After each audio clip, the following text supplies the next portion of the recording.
सबसे पहले कोई जो आलोचक है, आलोचक भी कैसा, जो स्वयं का आलोचक है, स्वयं का आलोचक है, यानी अपने आप के जो पापों की आलोचना करने का इच्छुक है, करना चाहता है, वह ऐसा धर्मात्मा कहा जाता है। वह अपने प्रभु के समक्ष अपने पापों की आलोचना करने के लिए तैयार होता है। और उसमें वह सबसे पहले तो ये कहता है कि भगवान तुम तीन भुवन के स्वामी, दुख मेटऊ अंतर्यामी, और तुम सब जानने वाले हो, मतलब ऐसा कुछ भी नहीं है जो आप नहीं जानते हो। तो ऐसी बात वह वहां पर प्रस्तुत करता है। फिर उसके बाद वह अपनी बात रखता है, और उसमें भी वह अपने जो जाने अनजाने के पाप हैं उनकी वह बड़ी विनय पूर्वक क्षमा याचना करता है, और आगे के लिए भी सोचता है कि मेरे से ऐसी गलती कभी अब ना हो। इस प्रकार की बातें अपन ये सब देख रहे थे। उसके बाद इतना ही नहीं, इसके बाद कि यह जो कर्म है और आत्मा है, तो एक कर्म के कारण से क्या हो गया है, कर्म के कारण से आत्मा और परमात्मा में भेद हुआ है। अन्यथा क्या था, अन्यथा तो ये था कि आत्मा और परमात्मा एक जैसा था। तो ये राग द्वेष के कारण ये सब हुआ करता है। इसलिए कल ये भी देखा था कि जैसे धर्म अधर्म आकाश और काल, ये चार द्रव्य हैं, ये अपने आप में रहते हैं, ये किसी से प्रभावित नहीं होते हैं। ये भी वही है जहां मैं हूं, जहां जीव है वहां पे धर्म अधर्म आकाश और काल भी है।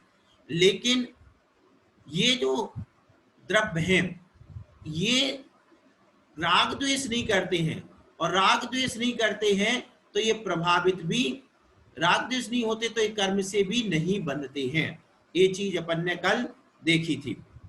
अब इसके बाद कि कल तक अपने 26 श्लोक हुए थे, आज हमें 27वें श्लोक से देखना है।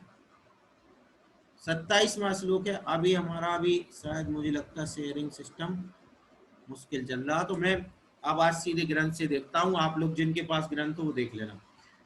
किम बाह्येषु परेषु वस्तु सुमनः कृत्वा विकल्पान् बहून् रागद्वेषमयान्मुदैव कुरुषे दुःखाय कर्माशुभम् आनन्दामृत सागरे यदि वसत् स्यात् साध्य शुद्धात्मनि स्फीतं तत्सुखमेकतामुपगतं त्वं यासि रे निश्चितम्।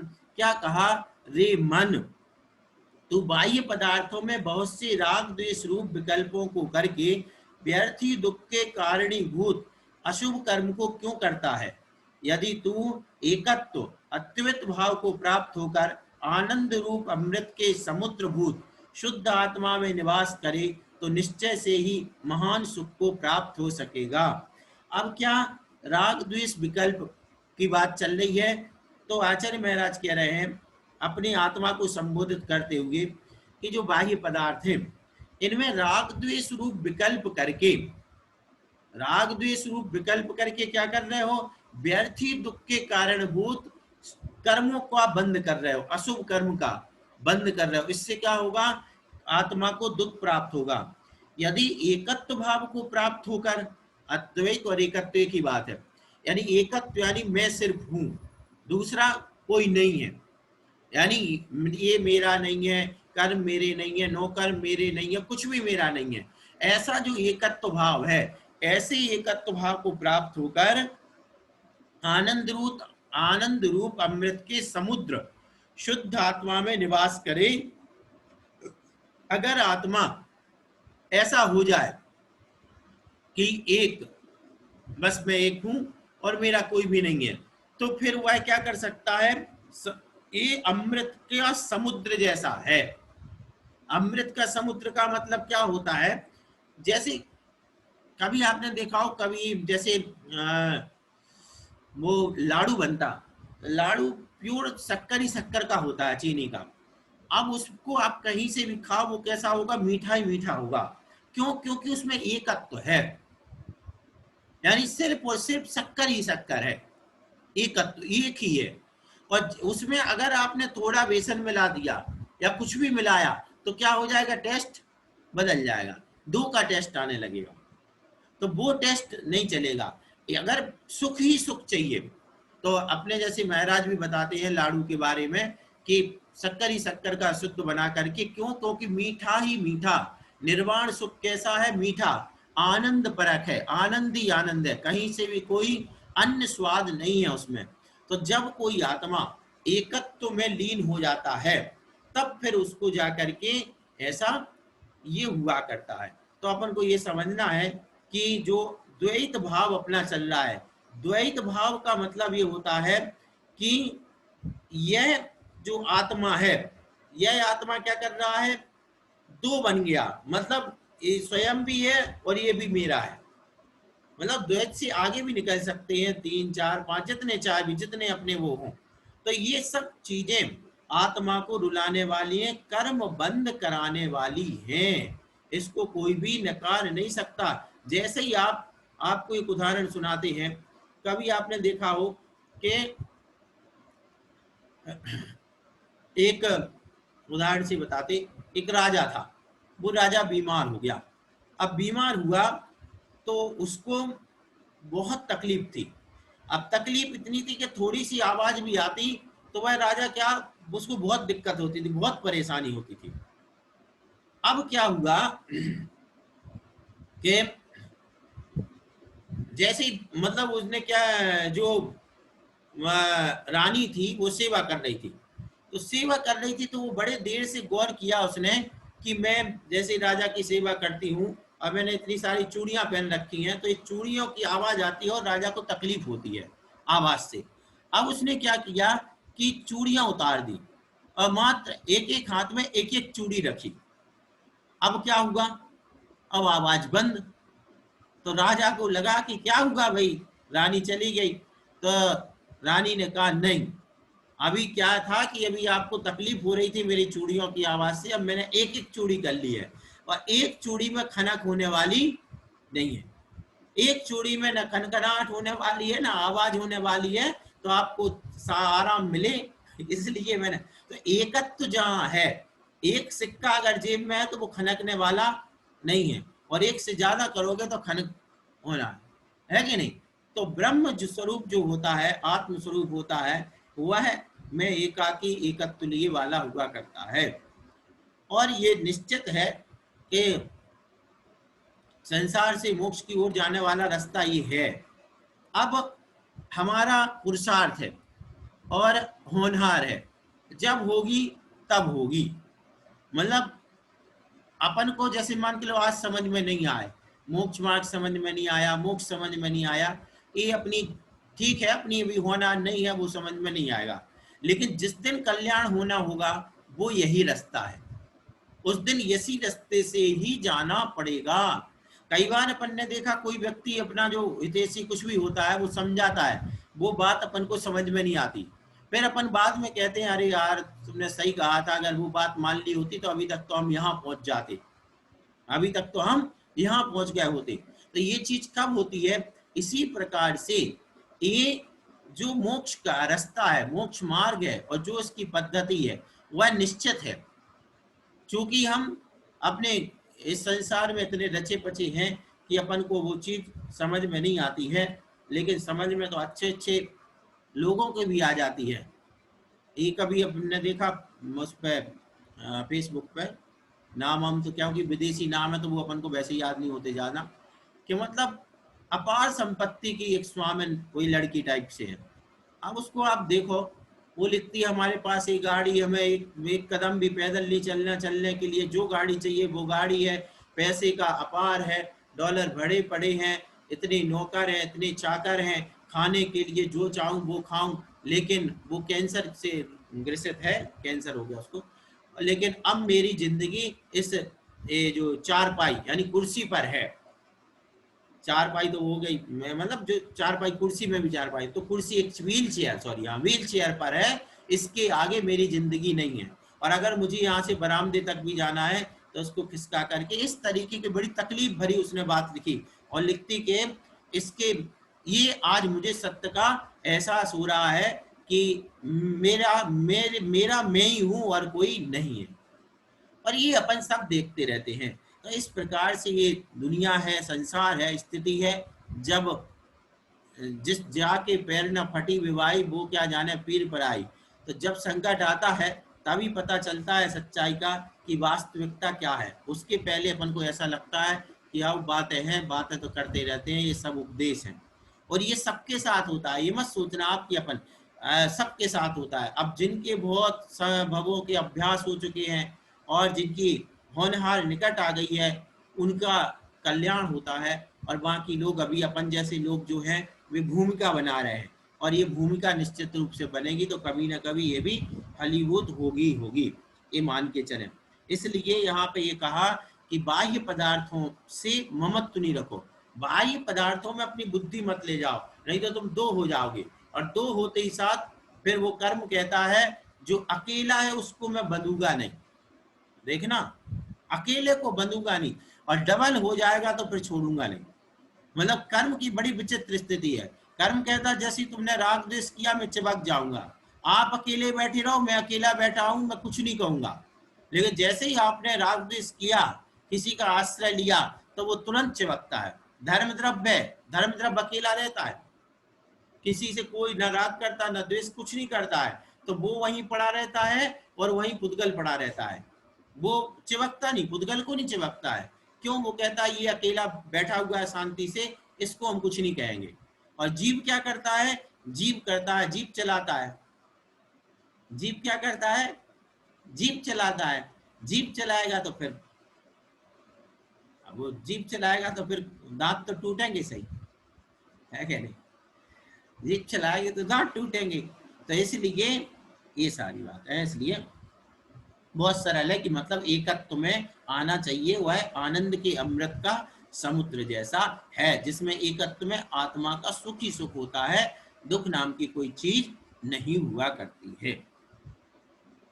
अब इसके बाद है अगला 28वां नंबर, इत्यास्थाय हृदि स्थिरम जिन भवत पाद प्रसादात् सति मध्यात्मैक तुलामयं जनयितः शुद्ध्यर्थमारोहति एनं कर्तुममी च दोषिणमितः कर्मारयो दुर्धरास्तिष्ठन्ति प्रसभं तदत्र भगवन् मध्यस्थ साक्षी भवान।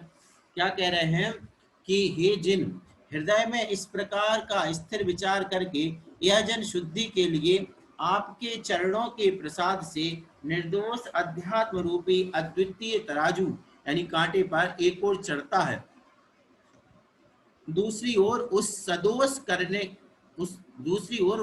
करने के लिए यानी उसे सदोष करने के लिए वे दुर्जय कर्म रूपी शत्रु बलात् स्थित होते हैं। इसलिए हे भगवान, इस विषय में आप मध्यस्थ निष्पक्ष साक्षी हैं।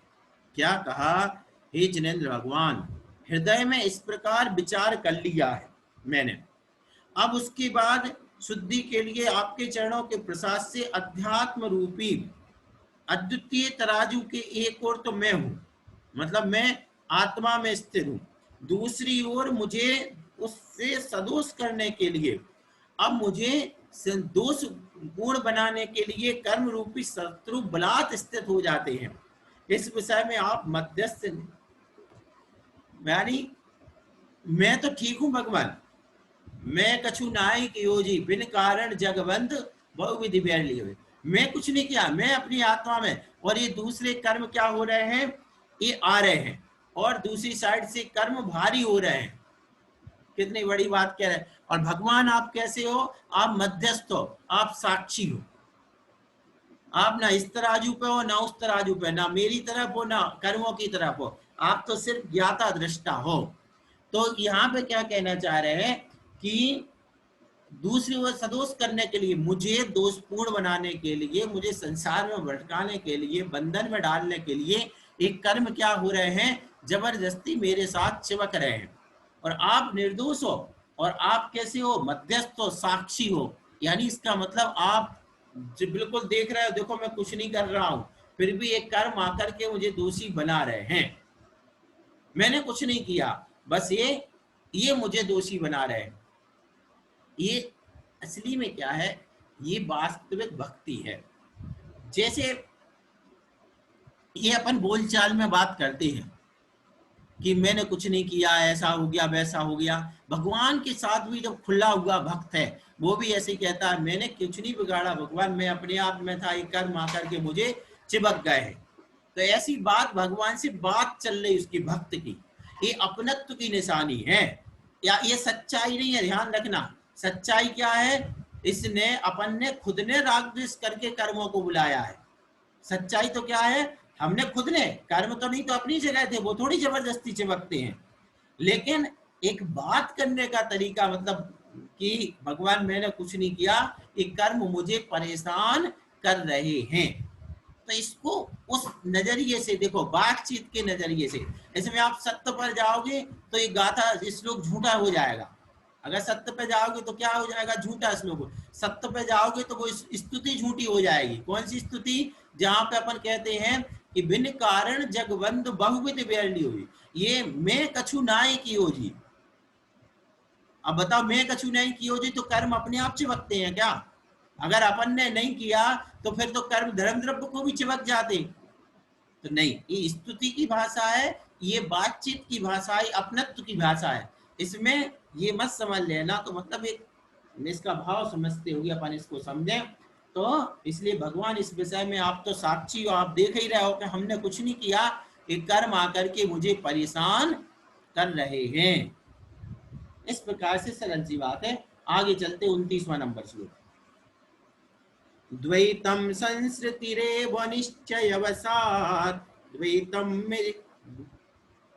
द्वैतम संस्कृतिरेव निश्चयवसात् अद्वैतमेवामृतं संक्षेपादुभयत्र जल्पितमिदं पर्यन्तकाष्ठागतं निर्गत्यादिपदाच्च नहि शवलति निर्गत्यादिपदाच्च नहि सवलिता दन्यत्समालम्बिते यासु संज्ञ इति स्फुटं व्यवहरते ब्रह्मादिनामीति च। निश्चय से द्वैत, आत्मा और पर का, शरीर ही संसार तथा अद्वैत ही मोक्ष है। यह इन दोनों के विषय में संक्षेप से कथन है जो चरम सीमा को प्राप्त है। जो भव्य जीव धीरे धीरे इस विचित्र यानी प्रथम द्वैत पद से निकलकर अद्वैत पद का आश्रय करता है, वह यद्यपि निश्चयतः वाच्यवाचक का अभाव हो जाने के कारण संज्ञा नाम से रहित हो जाता है, फिर भी वह व्यवहार से ब्रह्म आदि परम ब्रह्म आदि नाम को प्राप्त करता है। क्या मतलब हुआ, द्वैत से अद्वैत की ओर बढ़ने की बात यहाँ पे की जा रही है। द्वैत से अद्वैत की ओर बढ़ने की बात की जा रही है कि निश्चय से क्या है, सच्चाई क्या है कि मैं और दूसरा शरीर यानी आत्मा के साथ कोई भी एक संबंध, ये द्वैत हो गया, दो हो गए, इसी का नाम संसार है। कुछ भी जुड़ा आत्मा के साथ, राग द्वेष जुड़ जाए, चाहे कर्म जुड़ जाए, चाहे शरीर जुड़ जाए, कुछ भी जुड़ा, ये द्वैत है और इसी का नाम संसार है।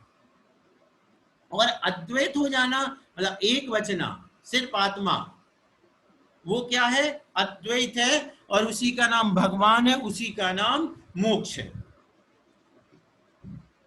जो भव्य जीव क्या करता है, धीरे धीरे द्वैत से हटकर अद्वैत की ओर जाता है। द्वैत मतलब दो, अद्वैत मतलब एक।